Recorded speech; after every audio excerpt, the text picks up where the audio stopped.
Alright, today is yet another beautiful day the Lord has given unto you, and I abusia and you can so mami chia na me mo akwa abashon kwan fa umra possible multimedia. Me amedi dwumadi ho chia me reading Eddie Francis Achu aka possible and you can me gidi say adom ene ahweye nti onyakopo adom enu na ye ho ye.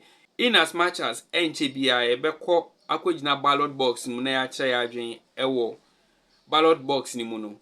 Me gidi say ye nyina ye ni eda ho, ye nyina obia ewo nipa obeto naba edi amano enu nti no ama various political parties no obia eni abre a obo adwuma pa se de be ya nyankopon ebehu ne mobo ama na di nkunim ewo 2024 election ni mu na mpempe a me no ka say die flag bearer for the NPP party Dr. Mahmoud Bawumia anya akonya ama ya akwakoye no interview ewo BBC na busia nsema Dr. Mahmoud Bawumia oye flag bearer for the NPP party ehwie edigu hono ama BBC journalist and as a host o interview no etuche edi amano and as a akase ampa woni nipa oh my Ghana ehwehwe obi ebusa se nkomo ben na ekoso asem ben na ebusa na enam so ama BBC a whole BBC journalist ebetuche edi ama Dr. Mahmoud Bawumia ni nkomo omudi ye no edoso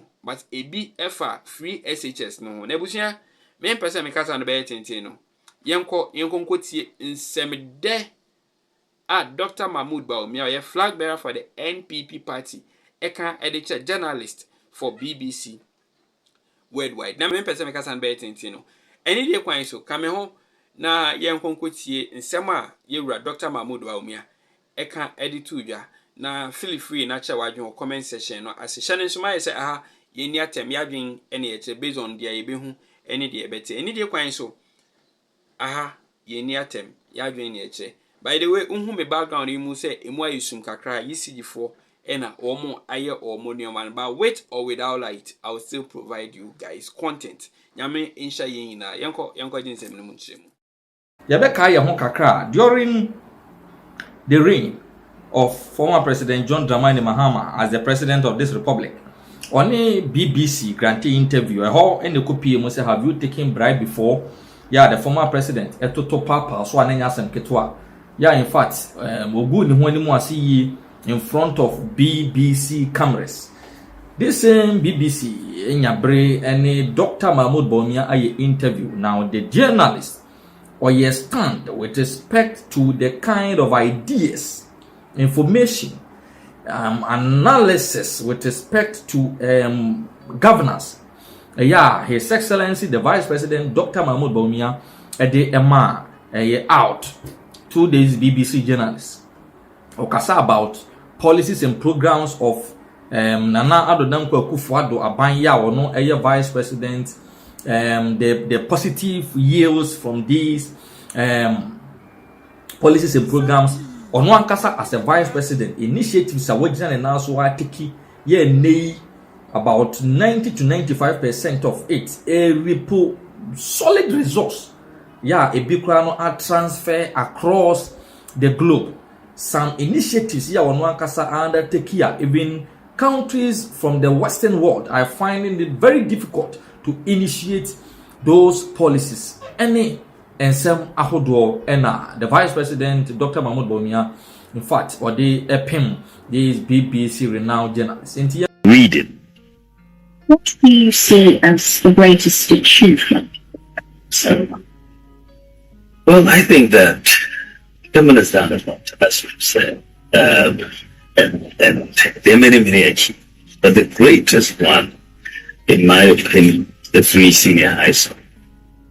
I think if you look at what a nation needs, the nation needs human capital to develop. And we were losing so many people, so many kids were dropping out of the system because their parents could not afford, fees to take them to school.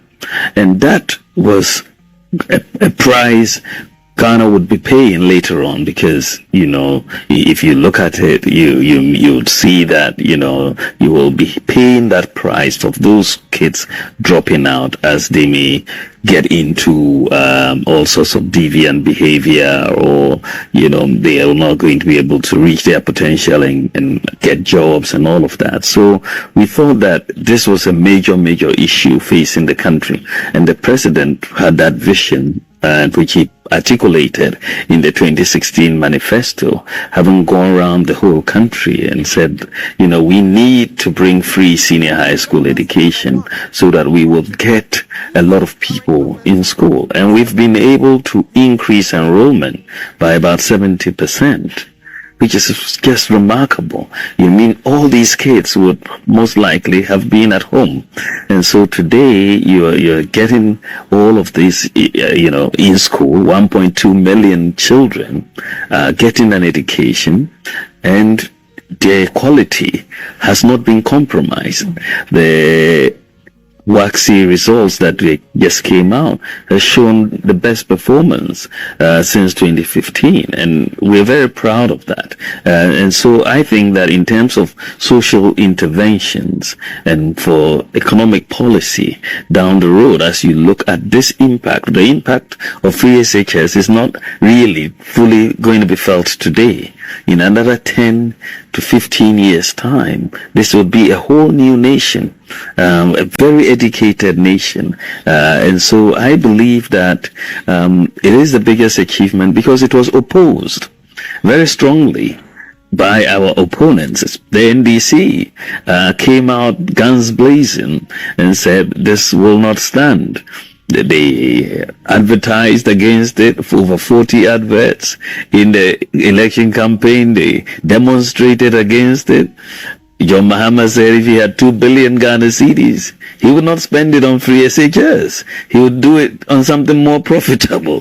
They basically went to the Supreme Court. Ayariga went to the Supreme Court to stop its implementation. So notwithstanding all of this, to have that vision that it was doable. Some people thought it could only be done in 20 years. Where will we get the money to do it? All of these questions. But Nana Akufo-Addo had a clear vision. He knew where he wanted to take this country. And the free SHS is part of the transformation agenda. Of the transformation agenda, which we have been able to achieve. And I think it's a remarkable achievement. It's a legacy for this country. And I think I'm very proud of it. The president has shown that he had the vision, and it's really, he deserves a lot of credit for what has taken place. So yes, free SHS will be my number one top achievement for this government in the first term. Yes. Interesting you should raise that, because rather than, say, social interventions, which, as you said, has been one of the hallmarks of the first Akufo-Addo government, you seem to be very much focused on economics. It, of course, is your forte and your area of specialization. Yes. And you have stressed repeatedly the NPP record, as you put it, of economic competence and sound economic management. Now, the NDC, for its part, has been insistent on suggesting that the economic management has led to economic hardship for Ghanaians. What's your response to that accusation? Well, I don't know where they're coming from. They don't have a leg to stand on that particular question of hardships. We came into office when Ghanaians were really under severe hardship because of the economic mismanagement of the NDC. You'll recall there could be no more hardship than 4 years of doomsor that Ghanaians had to endure 4 years. Jobs lost, people died, businesses collapsed, because of doomsor. It's a serious occurrence that Ghanaians lived under. You had a situation where the National Health Insurance Scheme had reverted to cash and carry. That was real hardship, because people who were poor, who could not afford the cash to carry, were not given health care. The card wasn't being accepted. So, because the government could not pay the service providers, you had these huge arrears, and so there was real hardship. The ambulance service basically had collapsed. You had no working ambulance services, very few ambulances. And so if you look at the impact of there not being an ambulance service, that's a lot of suffering for people who need an ambulance. In fact, the new ambulances that have been provided have shown, and when you look at the data, the calls that have increased, means a lot of lives are being saved. Without of that, the hardships of the teacher trainees who got their allowances cancelled, and they were reliant. And a lot of these teacher trainees, in fact, they were having families that relied on these allowances. The allowances of the nursing trainees were also cancelled. Arabic instructors' allowances cancelled. You look at the recruitment, the job situation. We had so much unemployment under their regime. And that unemployment, we even had a graduates unemployed association, right? For the first time in our history. That unemployment, was a result of their government's inability to get the private sector going, and also to recruit into the public service, because there was a freeze on recruitment. So you would find nurses would finish for 4 years and they would be sitting at home after their training. Same with teachers and so on. And there was no recruitment. Agric extension officers, no recruitment. There was just so much unemployment in there, and that was hardships to people who could not find a job to do. Teachers were paid 3 months for 3 years work, right? The 3-month pay policy, right? So these were real hardships that people were enduring under the NDC. Doom saw it over under the NPP. We've restored teacher training allowance. We've restored nursing training allowance. We've restored Arabic instructors allowance. We've rebuilt the National Ambulance Service. One constituency, one ambulance. We've rejuvenated the agricultural sector, increased growth from about less than 3% to over 8%. Ghana is now exporting 19 different crops to our neighboring countries. We have moved up in terms of food security in the Global Food Security Index from a number 78 position in 2016 to 59 position now.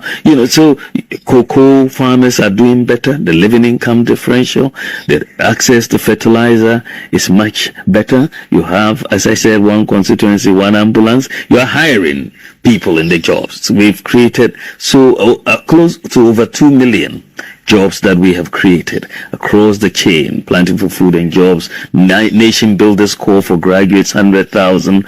The teachers, over 90,000. The nursing and health personnel, over 90,000. Afforestation jobs. We have created a lot of jobs. NEIP, over 90,000 jobs, and so on. So when you talk about suffering, the National Health Insurance is working again.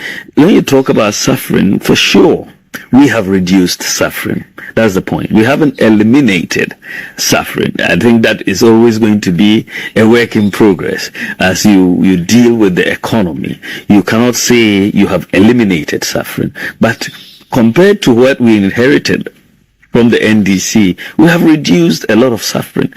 Free senior high school is saving parents 2.2 billion Ghana cedis. Now, that would have been money they would have had to pay.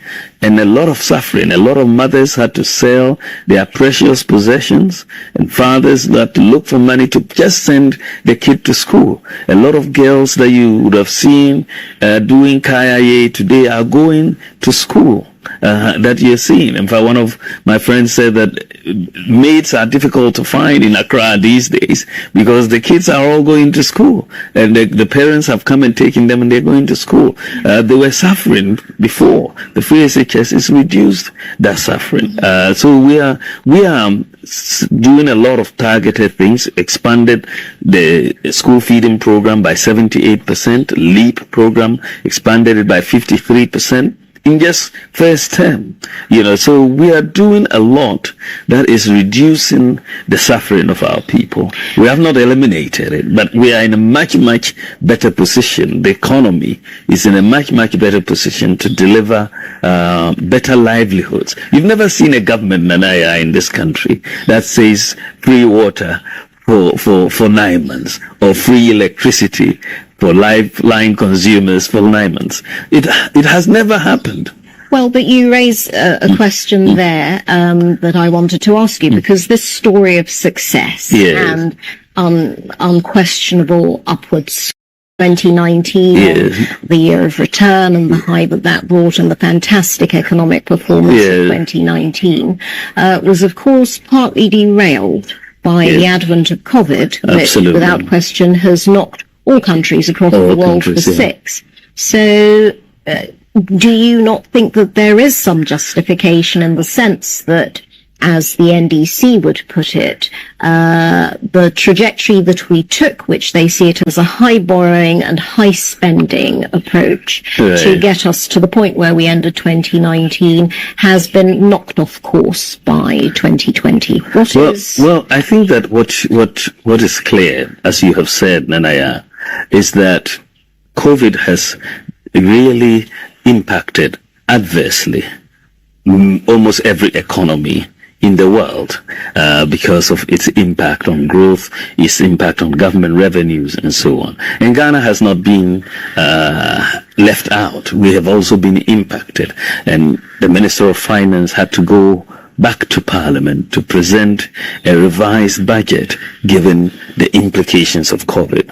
Before COVID, we were looking at deficits of under 5%, given the fiscal rule that we had been operating under since 2017 coming into play. We really had brought down the deficit to under 5%, right? And that was a remarkable achievement all through to 2019.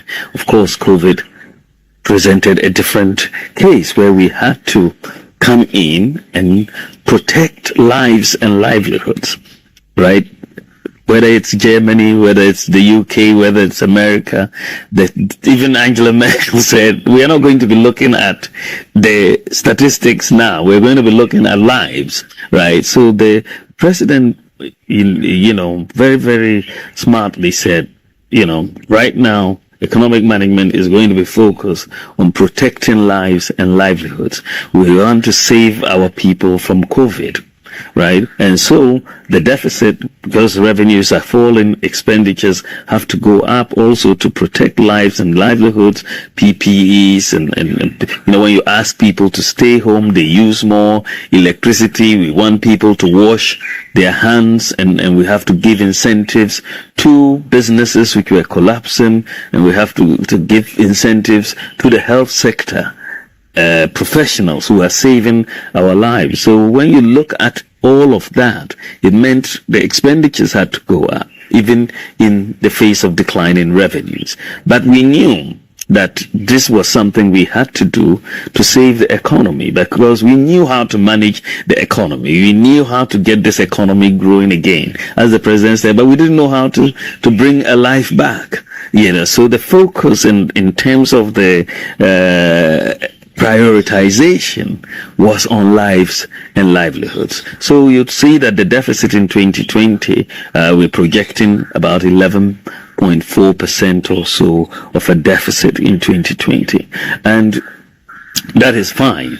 We know that once we get back on course, back to the course of fiscal discipline, which we will, then we will get back. And currently you are seeing the latest Bank of Ghana monetary policy report tells you that the latest data on economic activity is showing a much quicker bounce back than we had initially scheduled, because that is showing an underlying resilience of the economy. And that underlying resilience is partly because of the measures that we put in place. We reduced interest rates during the COVID, and we had fiscal stimulus at the same time to help the businesses. And we've been able to manage the health side as well as manage the economic side. That balance has been kept, and we're looking forward to the future now. We're talking about looking forward to the future. Obviously, you are very hopeful that on December the 7th that the Ghanaian people will re-elect the New Patriotic Party. Yes. And the Akufo-Addo-Bawumia ticket Yes. and return you to Jubilee House. Yes. Given all you have said about the changed environment, the need for a stimulus, how do you see the stimulus impacting in a Nana Akufo-Addo-Bawumia Mark II government? What's going to be the impact on jobs, infrastructure, education? Well, I think that these are critical areas.